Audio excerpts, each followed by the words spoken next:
Hello, everyone, and thank you for tuning in to the Manav Data Science webinar series.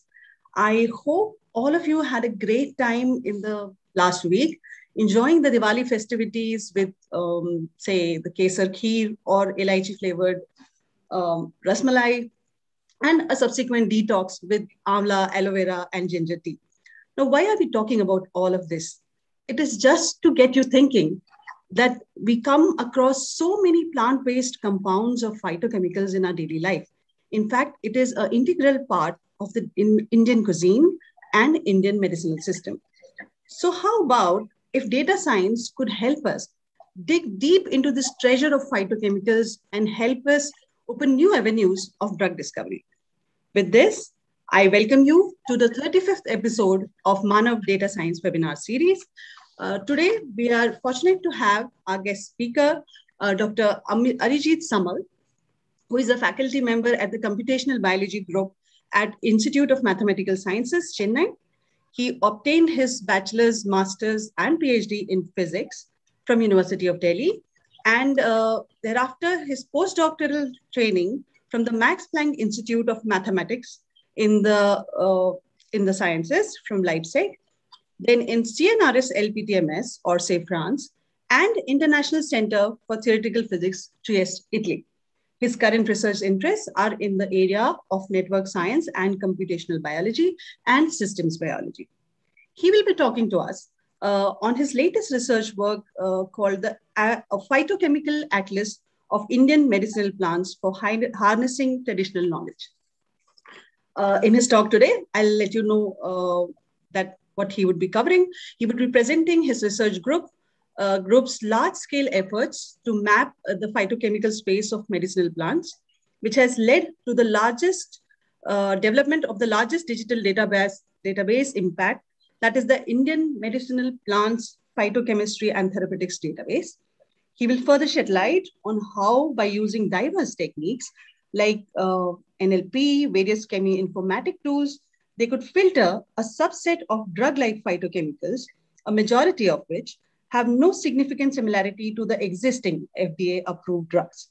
Also, the stereochemical complexity and the shape complexity of IMPPAT database has been found to be different from the libraries of commercial compounds or the diversity-oriented synthesis compounds. Also, they had a comparison of these chemicals with the Chinese database, and they found that Indian database of the phytochemicals is quite unique. So with this, essentially, IMPPAT provides a new perspective on traditional Indian medicines through the interdisciplinary lens of computational biology.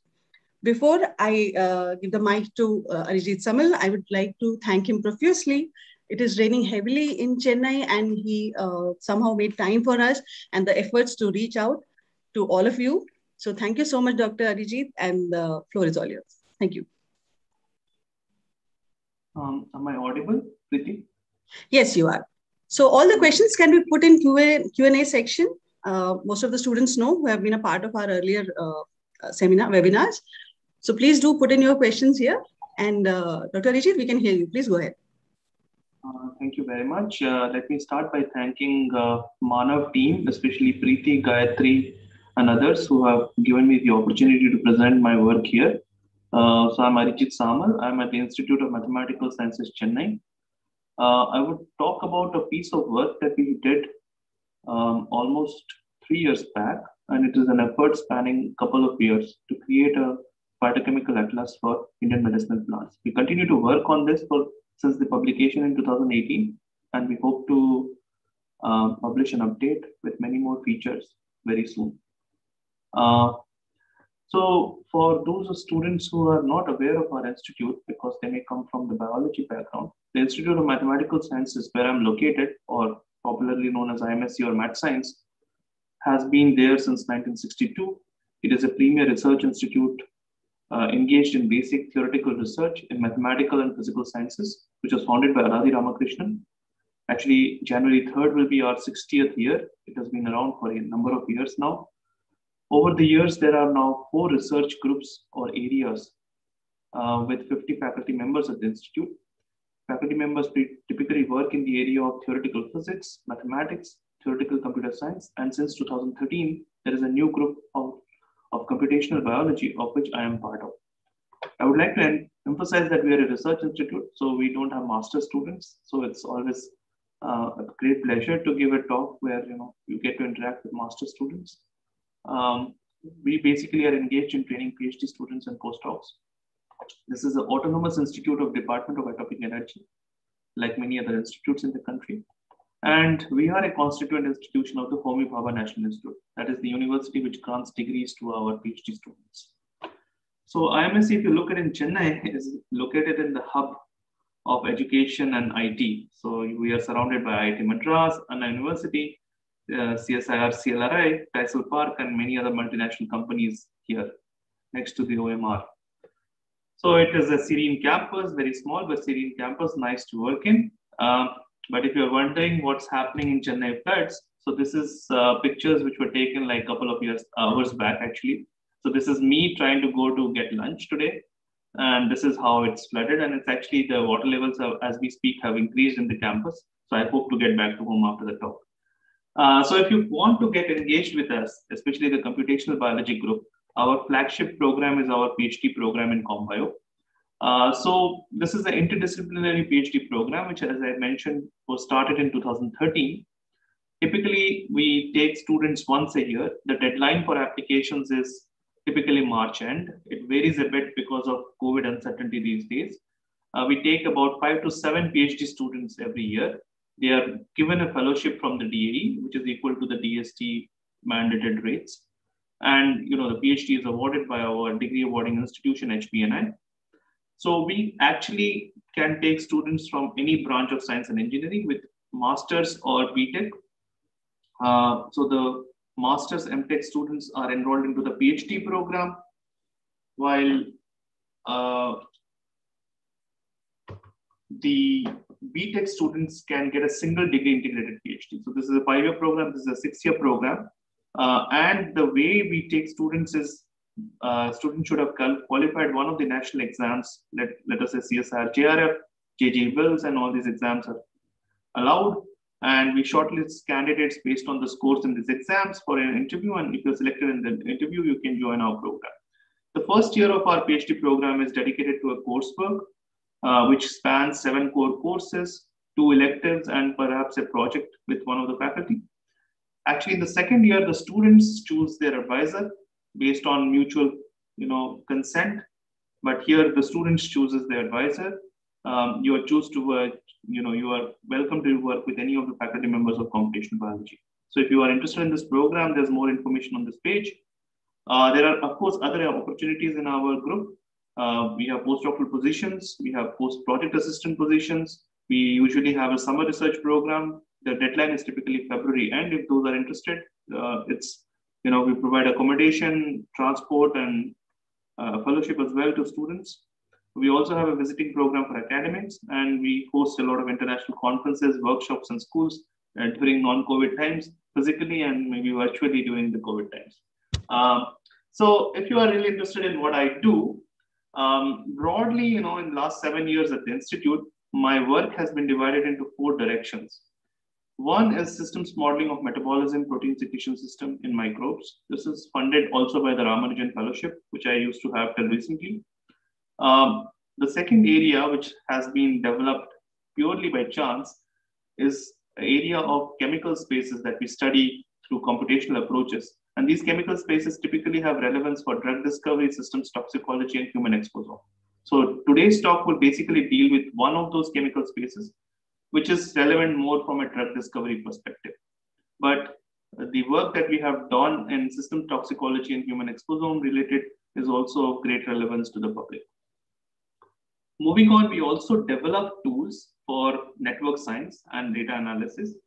So broadly in data science, I won't talk about it. They typically involve sort of quoting concepts from mathematics, typically geometry, topology, to the network science or graph theory. So there is a lot of work which happens. There's a Max Planck partner group with Max Planck Institute for Mathematics and the Sciences, which I'm heading. And this continues till March 2023. And as part of that, we develop a lot of tools for analysis of networks. I won't have time to go into this also today. And finally, we also work a lot with experimental biologists, help them analyze their complex data sets in a network perspective. And this has been funded also by various other grants. So the work I'll talk today is not being funded. It's just out of curiosity we started working about. And I was told that there will be many students who may be looking for internships. So I'm always actively looking for master students for physical or virtual internships in the COVID times, especially for their thesis projects.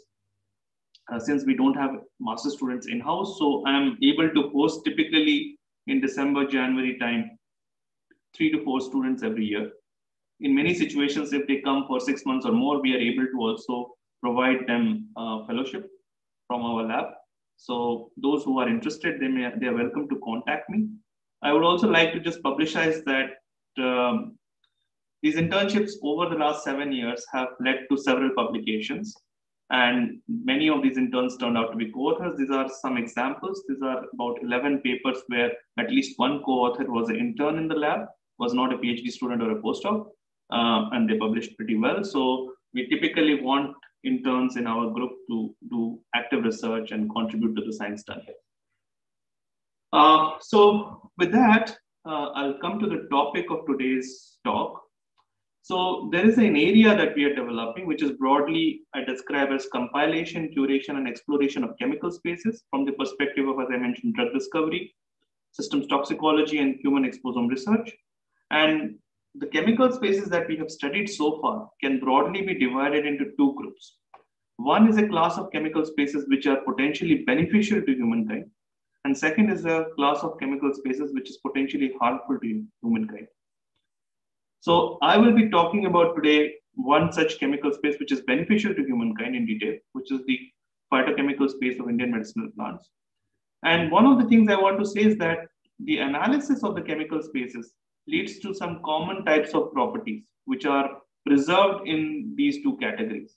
I mean, not across the 2 categories, but in each category. So many things that we find about the phytochemical space of Indian medicinal plants, which we have characterized in a large scale effort, is also true for the secondary metabolite space of medicinal fungi that we have also characterized recently. I won't have time much to talk about this, but this is again a research that I'm really excited about and has led to a lot of societal relevance.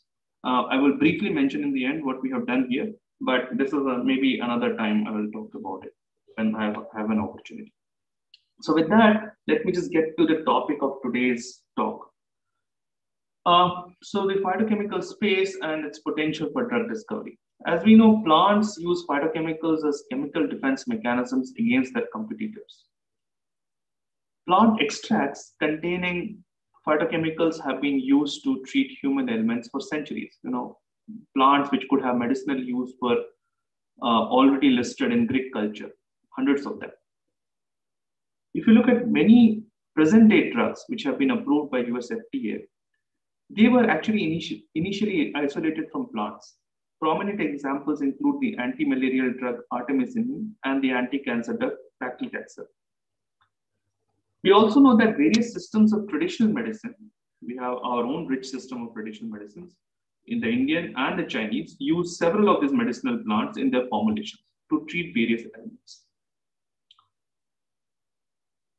So the traditional Indian medicine in particular uses several plants in their formulations to treat different ailments, but the information on formulations and particularly the information on phytochemicals of these medicinal plants is largely buried within books. So when I mean books, these books are not in digital format.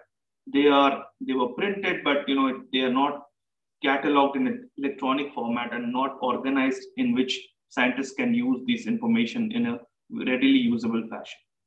So I would argue that when we started this work, I thought that the non-digital nature of the information, in particular on the phytoconstituents of Indian medicinal plants, limits its effective use towards modern drug discovery.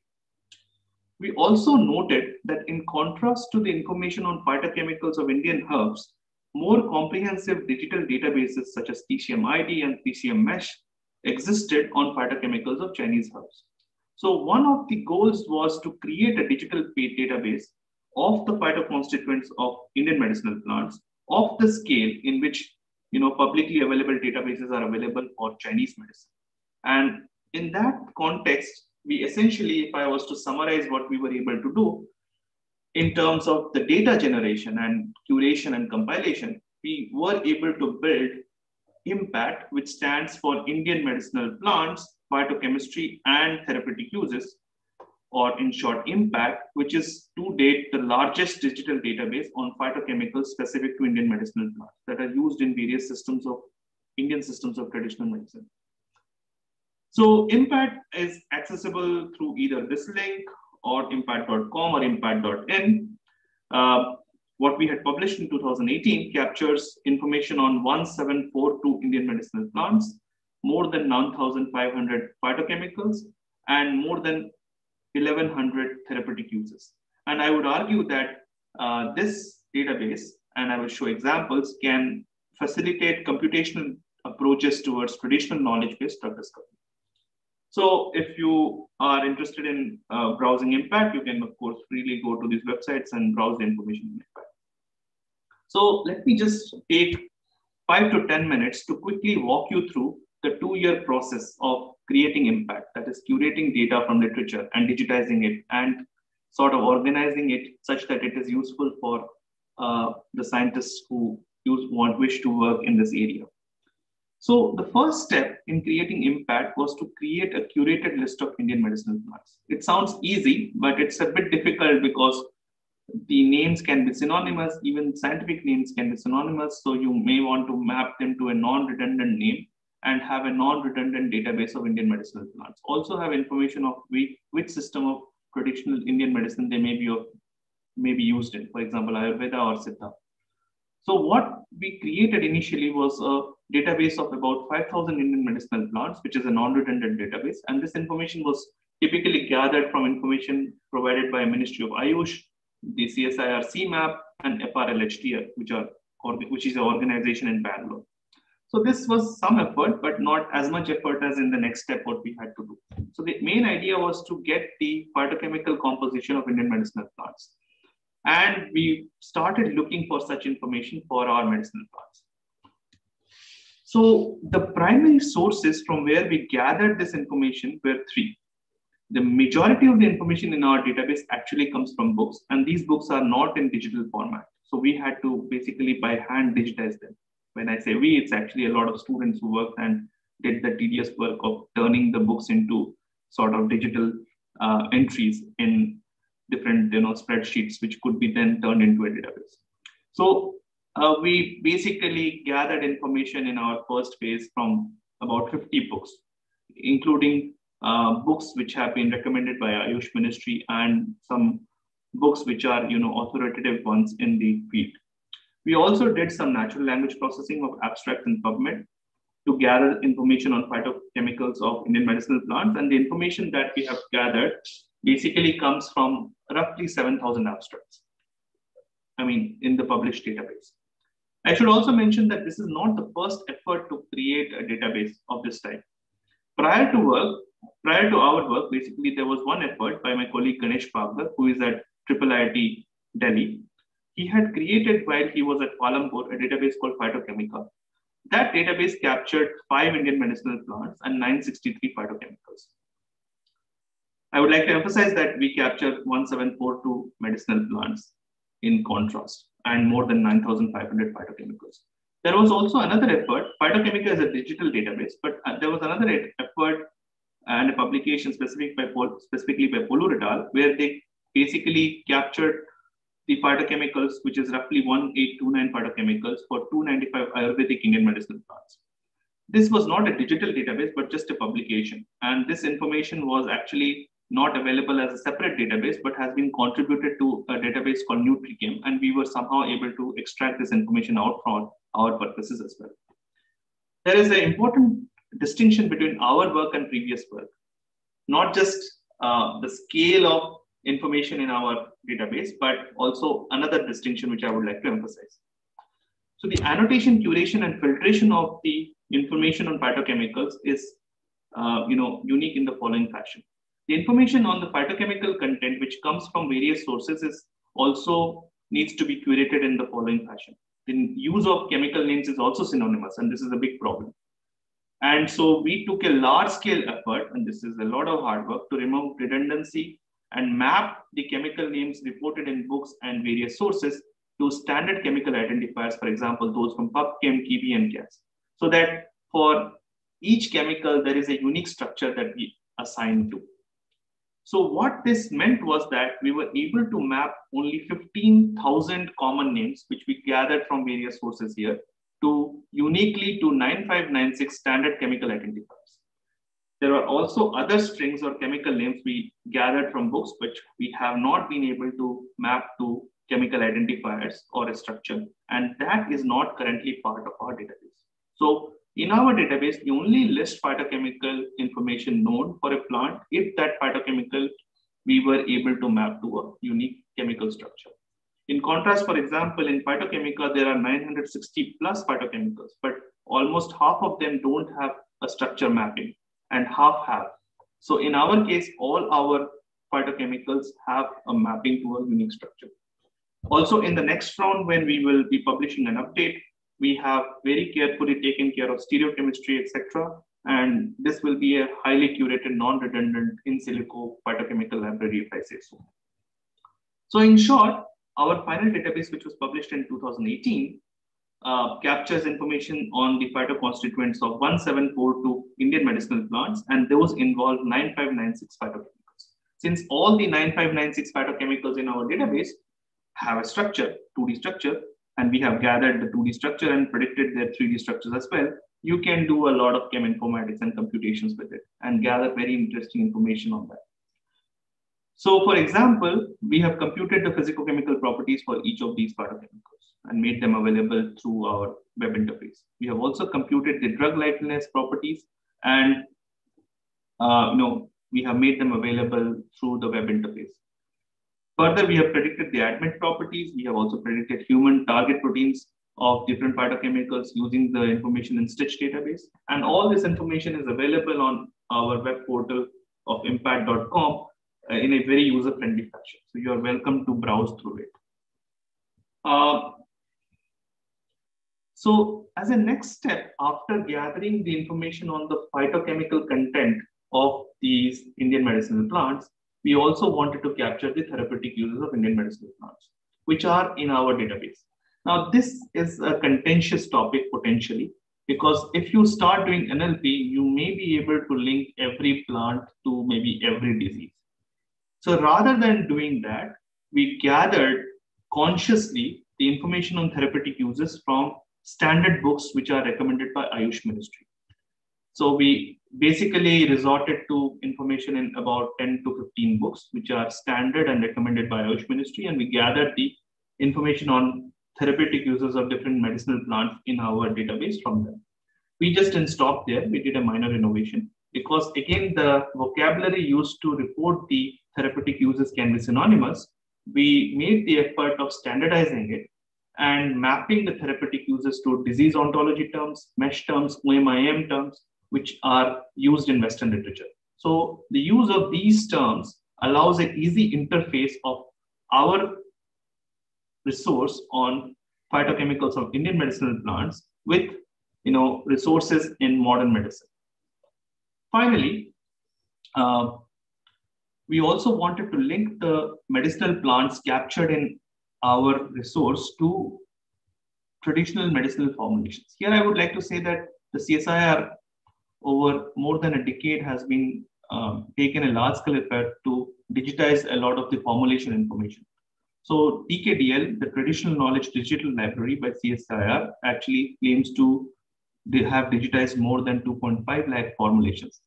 But of the 2.5 lakh formulations, only 1,200 are openly accessible. We didn't want to reinvent the wheel. I am a very small team, so we don't want to reinvent the wheel and redo the work by TKDL. So what we did was that we basically linked wherever possible the 1,200 openly accessible formulations to medicinal plants in our database. And of course, I can safely say that the information in TKDL is really a translation rather than organization, which can be readily used for by scientists for drug discovery. So with that, what we were able to achieve through a 2-year effort in the IMPPAT database, which you see live now on our website, is the following. We have information on 1742 Indian medicinal plants, 9596 phytochemicals. The number of plant phytochemical associations is 27,000 plus. The number of therapeutic uses is more than 1100. The number of plant therapeutic use associations is more than 11,500. The number of traditional Indian medicinal formulations captured from TKDL's openly accessible formulations in our database is 974. We just link it to TKDL. We don't really copy that. And the number of associations between plants and medicinal formulations is 5,000 plus. And finally, we also gather from Stitch some information on phytochemicals and the human target proteins, and such associations are more than 48,000 in our database. So now that we have collected this data, how do we use the data and what can we learn from the data? The idea was not just to create a resource. Of course, the resource is very valuable, but can we use the data and use computational approaches to show the value of the data and also gain new insights on the space? And with that in mind, we performed 3 different analyses.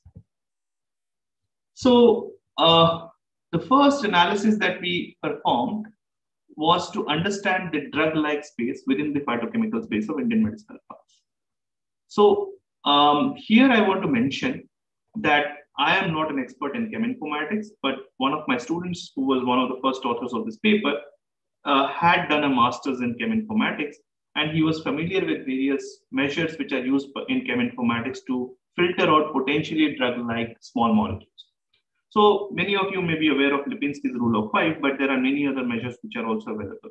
So since I had no knowledge, so I said, why don't we take a wisdom of crowds approach and let's subject our phytochemicals to various different measures of drug likeness. So we chose the 6 because they could be computed easily using a server called FAF4 drugs.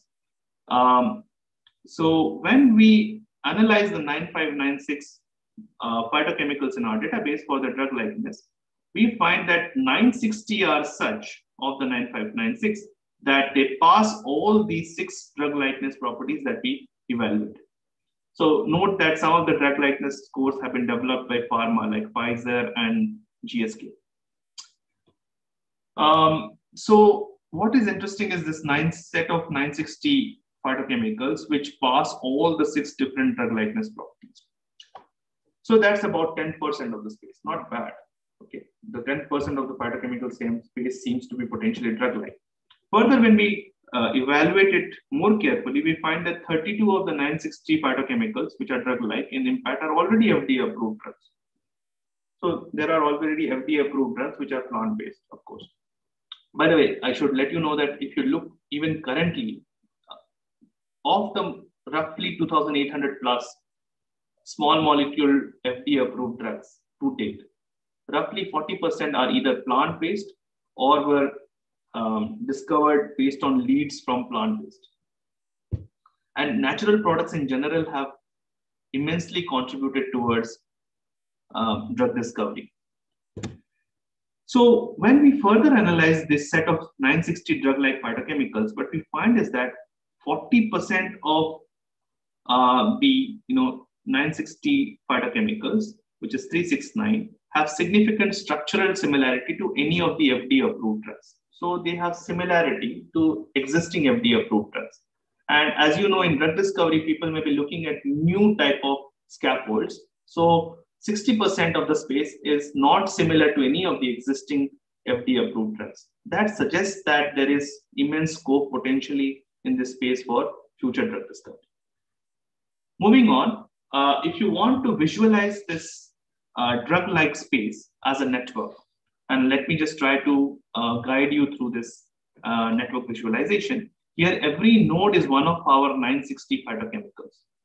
And 2 phytochemicals or 2 nodes have a link between them if they are somewhat similar in their chemical structure. And the way to quantify is through a standard measure in cheminformatics called the Tanimoto coefficient, which you can compute using a certain fingerprint. This is not important. This is just a distance metric. to quantify similarity between two phytochemicals. So we put a link between two phytochemicals if they are similar by greater than 0.5 in terms of Tanimoto coefficient. In this figure further, red nodes are phytochemicals which are similar to any of the FDA approved drugs. Again, similar with respect to 0.5 cutoff of Tanimoto coefficient. And green nodes are phytochemicals which are not similar to any of the existing FDA approved drugs. As you can see, this space is quite fragmented. So there are clusters of chemicals which are similar to each other, but there are also smaller and disconnected clusters here, and even isolated nodes. There are some clusters which are full of reds.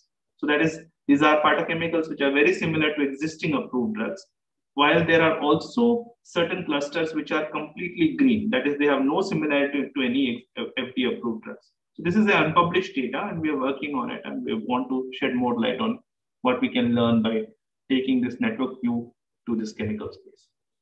Moving on, an interesting question which everybody is curious about is how does this phytochemical space for Indian herbs or medicinal plants compare with known phytochemical spaces for Chinese herbs? And this is certainly a question which the referee asked us. It is an interesting question, an obvious question to ask, but doing it is not easy because you also need a curated database of Chinese herbs and their phytochemicals with the information on the structures of the phytochemicals. So one such database, which is a large-scale database called TCM-MESH, provided information on 10140 phytochemicals for 6235 Chinese herbs. Now, they also gave the PubChem identifier, so we were able to retrieve the 2D structure of these phytochemicals. So what I wanted to just say is that we redid our drug-like analysis for that space. They had not done this analysis. We subjected their 10,000 plus phytochemicals to the same drug-likeness measures that we subjected our phytochemicals to. And we found that 972 of the phytochemicals in TCM-MESH database also pass the 6 drug-likeness scores that we have evaluated in IMPPAT. Further, 19 of the 972 drug-like phytochemicals from these Chinese herbs are already FDA approved drugs. What is more interesting is that if you take the two spaces, one of 10,000 plus phytochemicals of Chinese herbs and the 9,596 phytochemicals in Indian medicinal plants in our resource, then the overlap is only 20% roughly. And also, if you take the overlap of the drug-like spaces, that is the 960 phytochemicals in IMPPAT and 972 in TCM-MESH, again, the overlap is roughly 25% or slightly less actually. So this suggests that the phytochemical space of both Chinese and Indian herbs provide extensive opportunity for drug discovery. Finally, this is a more involved cheminformatic analysis, which is actually inspired completely by the work of Stuart Schreiber, which let me try to summarize in a couple of slides.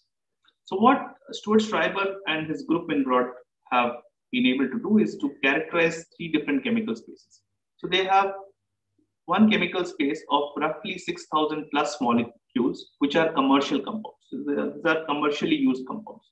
Then they have a second class of compounds, which is the diversity-oriented synthesis compounds, which is again roughly 6,000 molecules. And finally, they have a third set, which is that of natural products. Again, I would like to emphasize that when I say natural products, they can be plant-based or microbe-based.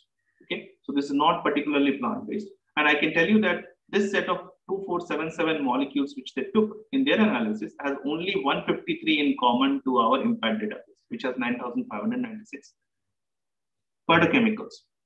So what they did was to compare the protein binding specificity of each of these molecules in these collections to 2 size independent measures, which you could compute if the 2D structure of these different molecules is available. So one is what they call a stereochemical complexity, that is the fraction of carbon atoms in a molecule which are stereogenic. And the second is shape complexity, or otherwise known as FSP3, that is the fraction of carbon atoms that are sp3 hybridized. I just want to emphasize that these 2 measures are size independent. That is, they take values in the range 0 to 1, so they are normalized. So you can compare in these 2 quantities a small molecule or a smaller weight molecule with a higher weight molecule. Okay, so what these people were able to show, which I'll try to summarize quickly, is that what they found is that typically, if you look at the distribution of stereochemical complexity and shape complexity for the commercial compounds, diversity-oriented synthesis compounds, and natural products. The natural products, if you look at the mean and the median, they have higher stereochemical complexity and also typically higher shape complexity in comparison to a commercial compound or a diversity-oriented synthesis compound. Finally, what they were able to do was to do some experiments and show, and I don't have time to summarize, which is the following. They were able to show that the natural product molecules are more specific binders to protein targets with less fraction of promiscuous bounders in comparison to commercial compounds and diversity-oriented synthesis collections. So what this means is that natural products have typically higher stereochemical complexity and higher shape complexity. And further, this could be correlated to the property of being very specific binders to different protein targets rather than being promiscuous. So of course, we couldn't do the experiments or the assays which they ran, but we could certainly check the two measures, how they compare for the set of natural products Stewart-Schreiber's group took versus phytochemicals in our IMPPAT database and TCM match database. So what we found very surprisingly is that if you look, so I just basically take these histograms and make a box plot of it. And if you look at the stereochemical complexity distributions for the three sets which Stewart-Schreiber's group took, and the set of phytochemicals in IMPPAT and the set of phytochemicals in TCM mesh, and also the FSP3 or the shape complexity, as you can see, the IMPPAT phytochemicals and the Chinese herb phytochemicals in TCM mesh have a distribution very similar to the natural products taken by Stewart-Schreiber, similarly for the shape complexity. So an implication of this observation could be the following, that based on the previous work by Stewart-Schreiber's group, IMPPAT phytochemicals are also likely to have higher fraction of specific binders to their target proteins relative to commercial compounds. Why could this be important? Because when you are designing a drug for a target, you don't want it to target other proteins, which could lead to side effects. So if you potentially design your compound around a natural product, this suggests, at least it's a bit speculative, that you could get more specific binders if you design a drug around a natural product. So with this, let me try to summarize this work. So what we have basically in IMPPAT as a resource is basically three different networks, actually. That's how I see it. Of course, our centerpiece is the phytochemicals because our focus is on that. And basically building a space, a natural product space, which can be exploited with traditional knowledge for potential drug discovery. So we have Indian Medicinal Plants and the phytochemicals. This is one network with 27,000 associations, plus associations. We have also the Indian Medicinal Plants and the therapeutic uses. And we also have Indian medicinal formulations and Indian medicinal plants which appear in. And after building the space, the phytochemical space, we have done three different analyses. One is the drug-like phytochemical space. We show that there is a space of 960 phytochemicals at least, which is potentially drug-like, with almost 60% of the space having no similarity to existing FDA-approved drugs. We also show that there is only a small overlap between the phytochemical space of Indian medicinal plants and Chinese herbs. This is, of course, limited by the data we have access to. Finally, we have also looked at the stereochemical complexity and shape complexity of the different phytochemicals in these spaces and have shown that they are very similar to the space of natural products analyzed by Stewart-Schreiber's group. And based on this analysis, one could speculate that phytochemicals or medicinal plants are also likely to be specific binders of human proteins. So where do we stand? We have linked plants to phytochemicals, we have linked plants to the therapeutic effect, but what is missing in somewhat more detailed fashion is we would like to link the phytochemicals to their potential target proteins and target proteins to therapeutic effects, and in turn explaining the knowledge gathered by experience on why a plant may be able to cure a certain disease in the sense of evidence-based science by linking it to target proteins to the therapeutic effect. Moving forward, my group hopes to develop this platform as a computational biology or based on computational biology tools to aid in traditional Indian knowledge-based modern drug discovery. So as many on the audience would have guessed, of course, this is a nice in silico phytochemical library for potential virtual screening and suggesting drug lead molecules. There are several people who have used our resource in the last 2 to 3 years, especially in the COVID times. Many people have done it. We ourselves have also used the resource to predict potential lead molecules. For example, in this publication, we looked at 2 human proteases, TMPRSS2 and cathepsin L, which are key to the entry of SARS-CoV-2 into the human cell. And we have looked for potential inhibitors within the phytochemical space. So this is the work which involves essentially docking, molecular dynamic simulations. Further, we have also looked at potential drug lead molecules for SARS-CoV-2 helicase also, which is published here. Typically, this is pretty standard. You prepare the ligand library in this virtual screening experiments. You prepare the structure of the target proteins. There may be some model structure you may have to build using Swiss model and all. Then you do perform molecular docking and get the lead molecules. One of the things we emphasize in our work is we predict if the drug lead molecules that our phytochemicals are really going and binding to the exact binding site for the known inhibitors. Also, we try to predict the non-covalent protein ligand interactions and see based on them which could be potentially good lead molecules. And finally, you can do some MD simulations to get more confidence on the best hits that you are proposing in the publications. So I would just like to quickly, in the next 2 to 3 minutes, summarize some other stuff. So I want to just mention quickly that we have also built a unique resource. There is no other resource of this type. This is not just traditional Indian medicine, but traditional medicine in general. As you know, mushrooms, they are also sometimes in traditional medicine books confused with plants. They have been used also for centuries to treat various ailments. So, and medicinal fungi also have a role in traditional medicine. As you all know, penicillin is a secondary metabolite from fungi, which was perhaps the first broad spectrum antibiotic, which revolutionized a lot of things in medicine. So the secondary metabolite space of fungi, and specifically medicinal fungi, can also be very important from a drug discovery perspective. And this is the first such resource that we have created. I don't have time, but by analysis of this secondary metabolite space, provides properties which are very similar to what we observe for the phytochemical space. In future, we would also like to link the secondary metabolites in these different fungi to different metabolic pathways. That is something we would like to work on. So, of course, we did this just by pure chance. When our work on phytochemicals got published, of course, we have got the significant media attention in print, television, online media. I'm happy to note that we are nowhere experts in plants, but we certainly have tools which can give a different lens on these phytochemical species. So I want to quickly take 2 minutes and mention a few other pieces of work which we are doing, especially related to these chemical spaces.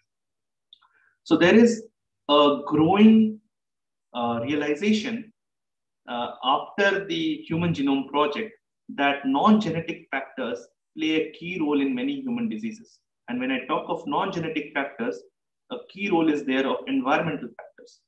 And in the environment, the environmental chemicals have an important role in the observed disease burden in humans. And characterizing the environmental chemicals in this exposome, which is this complement of the genome, environmental complement of the genome, which is a hot area in this current times, is very important. And recently, there has been perspectives calling for network science approaches to characterizing the exposome. So I don't have time to go into this, and we are perhaps the only people in the country working on applying network science to human exposome research. And I would just like to mention that one important class of environmental chemicals on which we have particularly worked on is the endocrine disrupting chemicals, which is an emerging concern to human health. I won't have time, but this is a very unique resource called DEDUCT on endocrine disrupting chemicals. To the best of my knowledge, nobody in the world has a resource of this nature on endocrine disrupting chemicals. It is considered to be the best in the world currently. And this was built through detailed curation of more than 22,000 papers, even reading through 3,000 papers. And two of my students, especially my students Janani and B.S. Karthikeyan, have taken an immense effort to build this resource over 3 years. I won't have time much to say, but we also have a unique resource, the first in the world on environmental neurotoxicants, which is published also recently. We have also created a resource of contaminants in human breast milk, which have been detected experimentally, and implications of that in this work. I would just like to mention on our work on endocrine disruptors, how much impact it has had. So this resource DEDUCT has been selected for framing chemical regulations by the country France. So they have a strategy called SNPE2, which stands for basically Second French National Strategy for Endocrine Disruptors. And ANSES, which is the French Agency for Food, Environmental and Occupational Health and Safety, basically has conducted large-scale analysis of different resources on endocrine disrupting chemicals in the world. They have evaluated 27 worldwide initiatives, and this 80-page report basically works through our resource against the other resources and suggests that this is the best, and that's why selected our resource to move forward and suggested 16 chemicals for prioritization of endocrine disruption in France in SNP2. So this report is public to the French public and anybody on earth. If you are interested, you can read this, how in 80 pages they say that we are the best in the world. So that's the kind of impact you can have here. Lastly, we do a lot of data science in terms of methodology development. And as I mentioned in the Max Planck Partner Group in Leipzig in Germany, which is funded by Max Planck Society, we are taking concepts in geometry and using it in network science. I won't have details here, but you can see 2 of our works were featured in Max Planck Society news over the years, in the last 7 years.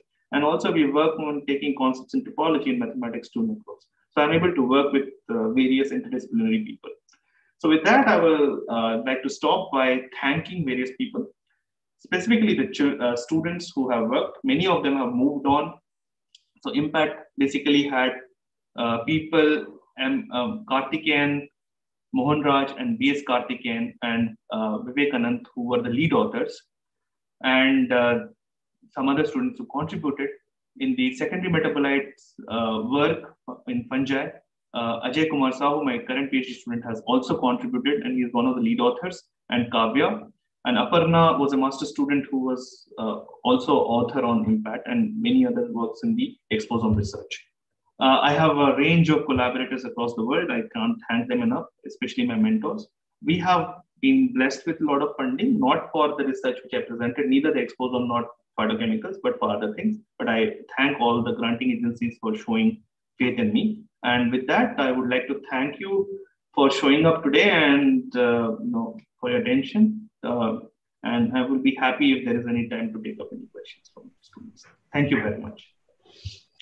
Thank you so much, Areejit. There's a flood of questions, actually. You can also see in the Q&A and the chat box. And I'll take a few of them.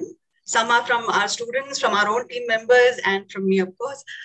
So I'll take a question first from a student who says, in the era of antimicrobial resistance, can IMPPAT help us find novel antibiotics? Yes, and that is something we would like to really work on. First of all, we would be releasing IMPPAT 2.0 with more than 4,000 plants and maybe 20,000 phytochemicals roughly. So that's something in progress. My student Vivekanand is leading that work, and we hope to release it soon. And certainly, the spaces we would like to go for are antimicrobial resistance. We are most likely talking of antibacterial, but I'm also very keen on antifungal because we don't have many antifungals. So IMPPAT could have a role there. IMPPAT could have many roles in wellness as well. And there is a lot of interest from the industry in using IMPPAT. But I have been really a physicist, so it means transforming this. You all have to believe that this was just by accident. I sat through on a Saturday working with my students on Sunday and decided to do this without realizing the implications of it, just for fun, actually. So you talked about use by the industry. We have got a question: how can a lay person use such an atlas? Could this be translated in other languages as well? So if people from different places in India are interested in using your atlas, how do they do that? Yeah, so I would love to. So for example, the opposite question is also very important. There is a lot of information on traditional medicine in vernacular languages. We are just not capturing it. The ethnicity, people who are tribes, Northeast, okay. I would love to have them. We would like people to join and improve the data actually. But I don't know how to do it, I have been quite spread out in my research, if you see my webpage and all. So, and this, not a single person has been funded for doing impact to date. So, and I have not asked for funding to do that. That is also fair to say, except some internal funding which should come through. But I would like to take it in a larger way if possible, and welcome students to join and help out in other ways. That's a very fantastic question. So, for example, why don't we have the names in different languages of the plants in English, okay, which are currently in the scientific names? We don't have that. So that would be great. So one of the students has written, Anuj, in the chat box, that kindly mentioned the name of books having multilingual name of medicinal plants. So I think students are showing a lot of interest. I think they have some information. So is there any help, any portal where they can, come and add information? A question relevant to this is, how do you take care of new information from new scientific articles coming up every day? No, so I think the scientific articles are giving much less information. What is problematic is, and this is something I realized, is that we lost our heritage. Much of classic work, which was done in 60s, even the Wealth of India, which was published in 60s, that has not been digitized properly. So I don't want to go into much detail. After the publication of IMPPAT, I basically had to get some books which are not available anywhere but in libraries. We were able to somehow loan them and get them here and digitize them, which are very rich heritage of the country. So I don't want to speak more in public, but we need to first capture the heritage and then think of new articles, because the heritage has so much data that we are missing. I hope people can understand me, that so much which is not digitized but lies there. Okay, that itself will immediately give so much information that we don't need to worry about the different types of computational papers which are coming out. So I'm actually not keen on including them. I'm more keen on classic experiments by Asima Chatterjee, who are done. The Asima Chatterjee's books were not digitized in our first round. Now we have digitized them in this round. So our people are actually interested in the process of digitization that was carried out by students. How did you do that? Oh, these students were naive. So they went with the hard work, I said. Okay. But I don't think we are ever going to repeat it. So even in our DEDUCT case, which I said, right, this work which has been now selected by the French agency, my Janani, my student who is just prolific, she's just submitting soon. She's just published 7 papers. She read through 3,000 papers and she has annotated the 3,000 papers and given marked PDF. But you ask another student to do it again? No way. So this is immense. And I don't think I can go back and repeat it again, the amount of hard work. It typically went through 2 to 3 people, you have to trust me. And actually this work, DEDUCT, is really high quality. Such high quality that even the French agencies have said they cannot repeat it, or Europeans cannot repeat it, so they better use it. So it's a lot of tedious effort, a lot of stamp collecting in Rutherford's words. So you have to be up for it. I didn't do it. The students were really amazing to curate it. So one of the questions, and I don't have another generation of students to do it. That's the reality. No, I'm sure you'll get many students after this, because students are really interested in working in this field. And the way you have integrated so many sciences, I actually wanted to ask you, there's so many questions. We'll send you these questions so that you can answer